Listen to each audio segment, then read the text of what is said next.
See, I was always close to my mother. I mean, बचपन से शायद इसलिए क्योंकि मेरा बलात्कार हुआ था and it was a man. I was never close to any male member in the family. बचपन से बहुत सहमा हुआ सा, डरा हुआ सा बच्चा था।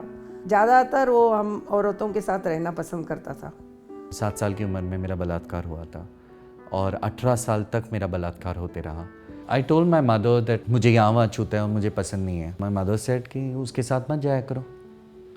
तो बट उस उम्र में मुझे लगता था कि my mother is not there for me. 1-2 बार मेरे को भी कहने की कोशिश की, हालांकि मैं सुनना ही नहीं चाहती थी। मैं सोच रही थी ऐसे कुछ नहीं होगा, तुम्हारा वहम है, इसको मतलब बढ़ावा मत दो। हम लोग सोचते थे उसका नेचर ही ऐसा है, इसलिए शायद हम गेज नहीं कर पाए कि उसके साथ ऐसे कुछ हो रहा है। बाहर खुल के मैं किसी को कुछ नहीं बताना चाहती थी। लोग क्या कहेंगे इसके बारे में, इसका डिस्कशन नहीं होना चाहिए। So you kind of build a wall in reality जो तुम्हारे साथ हो रहा है और something that on your regular life when it's not happening with you. Slowly and slowly that wall gets broken as you start discovering yourself, as you start discovering sex and sexuality. तो मेरे साथ भी वही हुआ। मैंने mummy को बताया कि मम्मी मुझे लगता है कि मैं गे हूँ। तो मम्मी पहले बहुत गुस्सा हुई, बोले ये तुम्हारे अब्यूज़ की वजह से है।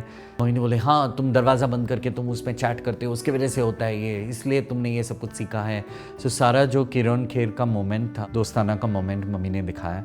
मैंने मम्मी को बोला कि मुझे मालूम है कि मैं गे हूँ और अगर तुम चाहती हो कि मैं लड़की के साथ शादी करूँ तो मैं करने के लिए तैयार हूँ, but suggest that only if you had a daughter and you will get your daughter married off to a gay man. So my mother got up and she hugged me and she said that मुझे तो पहले से पता था कि तुम गे हो, तो ऐसे तो इतना ड्रामा क्यों किया। मम्मी ने भी वही सोचा, तुमने कहा कि मुझे लगता है कि मैं गे हूँ, जब तुम ही श्योर नहीं हो तो मैं तुम्हारे लिए क्यों खड़ी रहूँ, मगर अब तुम कह रहे हो और तुम ऐसे समझा रहे हो तो मैं तुम्हारा साथ ज़रूर दूँगी। So that gave a lot of confidence. जब ये लड़का इतना कुछ सह के when he could come out and talk so freely about it, तो एटलीस्ट अभी तो मुझे उसको सपोर्ट करना चाहिए। She is open-minded on a lot of issues और वो सारे इंटर-रिलेटेड होते हैं। मैं जब सिंगल हूँ, मैं अभी 37 इयर्स का हूँ, तो मम्मी को लगा कि मुझे एक जीवन साथी की ज़रूरत है। मम्मी को एक ही आता है दिमाग में कि चलो ऐड डालते हैं, तुम्हें जैसे लड़की मिलेगी वैसे लड़का भी मिल जाएगा। जैसे मैं कह रही थी, बचपन से वो बहुत सहमा सा, डरा हुआ सा था और अभी भी वो अपने आप का ख्याल नहीं रख पाता है और अभी भी उसको ये ख्याल नहीं रहता है कि उसने खाना खाया नहीं खाया, उसके कपड़े कहाँ हैं, कुछ भी उससे सुध नहीं रहते। तो मैं सोची जब तक मैं हूँ मैं उसकी देखभाल करूँगी।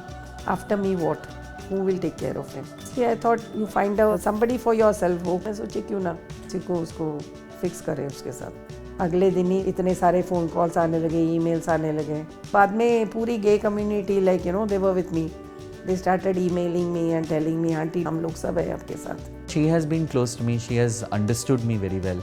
वो मेरी सबसे अच्छी दोस्त रही हैं। तो अभी इनफैक्ट वी आर लिविंग उसका बचपना वापस जी रहे हैं ऐसे लग रहा है मुझे। We discuss everything under the sun. मैं जब बाहर जाता हूँ तो मम्मी कहती है I hope you are carrying condoms with you, so I can go to that level of discussion with my mother. So I found a friend in my mother. She has opened up to me. हमारे parents भी अपने closet से बाहर निकलते हैं हमें समझने के लिए और my mother has done that. She has come out of her closet and she has come out beautifully. This is why I haven't been able to Skype with you, Mom. I hope it's okay, Mom. Mom, I have something to say. My attraction has always been to guys, so yes, I'm gay.